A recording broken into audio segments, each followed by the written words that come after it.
Imagine a family that ruled as pharaohs over Egypt for nearly 3 centuries.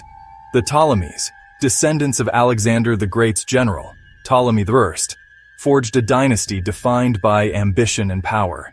Their rule was a relentless cycle of intrigue, brothers against sisters, every family member a potential rival. The Palace of Alexandria echoed with whispers of conspiracy and the silent steps of assassins. Their most infamous tradition? Incestuous marriage to keep the royal bloodline pure. They saw themselves as gods, above mortal rules, and this belief shaped their destiny. The result was a closed loop of power, fueling rivalries that would tear their kingdom apart. At the heart of this story, a child king, Ptolemy XIII, and his older sister, Cleopatra VII. Their conflict would ignite a civil war and draw in the might of Rome. The dynasty's end would be as dramatic and tragic as its beginning, leaving a legacy of brilliance and endless fascination. The Ptolemies remind us unchecked power can turn a royal court into a viper's nest. The final generation would see Egypt's fate decided by the bitter rivalry of a brother and sister. In the end, the Ptolemies lived by the sword and perished by it. Their legacy, a cautionary tale of power and betrayal. Why did the Ptolemies embrace incest? To them, it wasn't taboo. It was tradition and strategy. As Macedonian Greeks ruling Egypt, they adopted the customs of the pharaohs, who claimed divine precedent. Osiris married his sister Isis. By marrying siblings, the Ptolemies declared themselves living gods, above ordinary mortals. Politically, it kept the throne and Egypt's immense wealth within the family, blocking outsiders from power. Marrying foreign princesses risked rival claims. Marrying Egyptian nobles could empower dangerous families. The safest path was to keep everything, power, property, and blood, locked inside the dynasty. But this created a claustrophobic, pressure cooker environment. Every child was both heir and threat, every marriage a potential battlefield. Generations of inbreeding likely led to genetic problems, but the real cost was psychological. When your wife is also your sister and your rival, the lines between family and politics vanish. The result? Endless cycles of betrayal, as siblings fought for the throne within palace walls. The Ptolemies' incest didn't prevent conflict, it guaranteed it. Their obsession with blood purity sowed the seeds of their own destruction. The dynasty's greatest strength became its fatal flaw. In the end, the throne was never safe, not from outsiders, but from each other. The Ptolemaic palace was a gilded cage, and its rulers, prisoners of their own making. Their story is a warning. When power is kept too close, it can destroy from within. Into this world of tradition and treachery, 2 final heirs were born. Ptolemy XIII, a boy king, and his older sister, Cleopatra VII. At just 10, Ptolemy became king, bound by his father's will to marry Cleopatra, then 18. This was no love match. It was a political contract meant to secure the throne. But from the start, the siblings were rivals, not partners. Cleopatra was brilliant, charismatic, and determined to rule in her own right. She saw her brother as a pawn for ambitious courtiers. Ptolemy, surrounded by advisors like Pothinus and Achilles, was easily manipulated against his sister. The palace became a chessboard, with both siblings as pieces moved by others. Cleopatra acted independently, issuing decrees and placing her image alone on coins, a bold challenge to her brother's authority. The fragile peace shattered. The palace was too small for both. Their rivalry escalated from silent maneuvering to open defiance.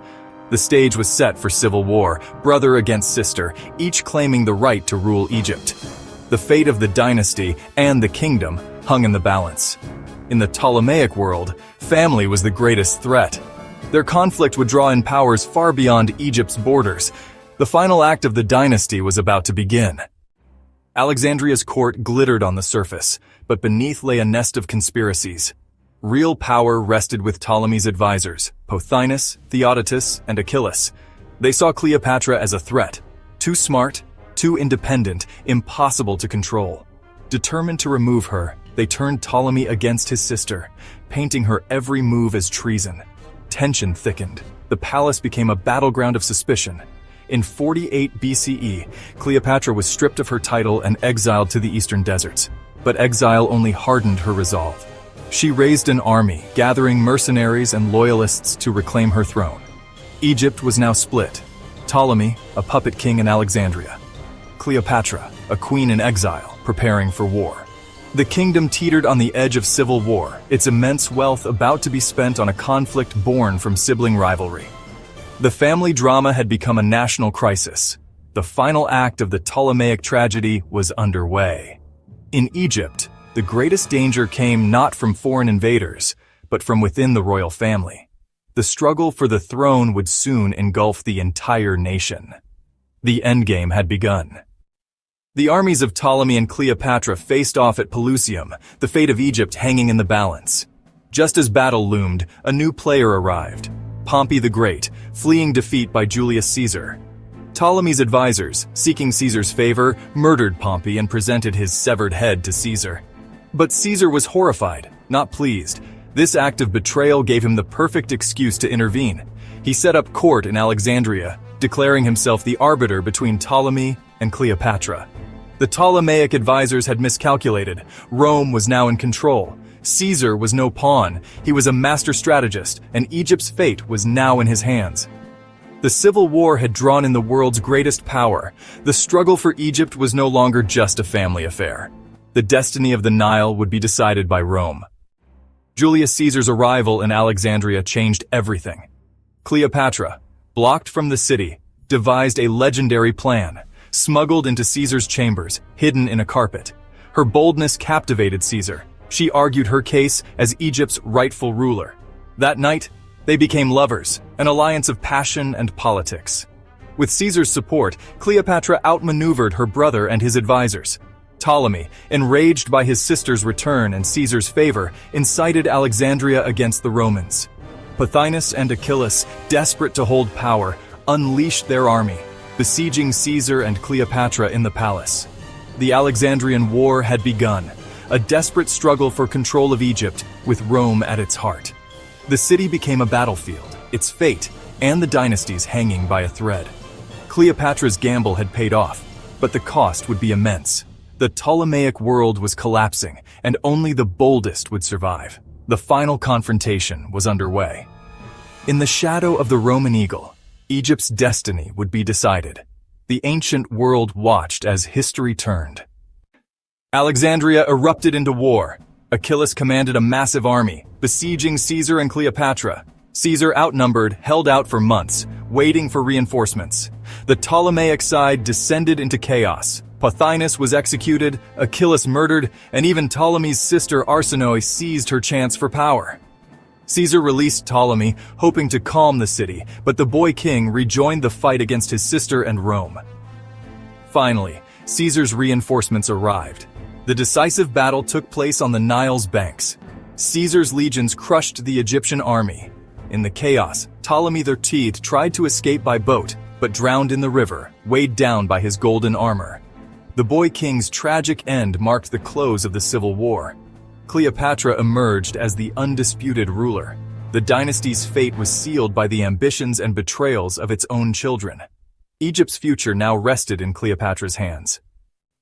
With her brother dead, Cleopatra became Egypt's sole ruler, installed by Caesar. To satisfy tradition, she married her even younger brother, Ptolemy XIV, a king in name only. Cleopatra restored stability, ruled effectively, and forged a powerful alliance with Caesar, bearing him a son, Caesarion. She dreamed of a Greco-Roman empire united by their blood, but Caesar's assassination shattered that vision. Cleopatra eliminated her brother to secure her son's succession, then allied with Mark Antony. Their partnership was legendary, but doomed. After defeat by Octavian at Actium, Antony and Cleopatra took their own lives. Caesarion, the last Ptolemaic heir, was executed. With their deaths, 3 centuries of Ptolemaic rule ended. Egypt became a Roman province. The age of the pharaohs was over. The dynasty's brilliance and brutality faded into legend. Cleopatra's legacy would echo for millennia. The Ptolemies' story is more than history. It's a timeless drama of ambition, betrayal, and the dangers of power kept too close. Their incestuous tradition, meant to preserve the dynasty, fueled the rivalries that destroyed it. They built Alexandria, blended Greek and Egyptian cultures, and ruled as pharaohs. Yet their legacy is also one of brutality and intrigue. Cleopatra, the last and greatest of the line, was a brilliant strategist and survivor, not just a seductress. She nearly built an empire to rival Rome, but her story ended in tragedy. The Ptolemies were the last pharaohs, closing a 3,000-year chapter of Egyptian kingship. Their saga is a cautionary tale about the corrupting allure of power and the complexities of family. The names of Ptolemy XIII and Cleopatra VII are forever linked, not as loving spouses, but as bitter rivals whose war ended a dynasty. Their story reminds us, history is not just dates and facts, but deeply personal, often shocking human drama. The echoes of their choices still fascinate and warn us today.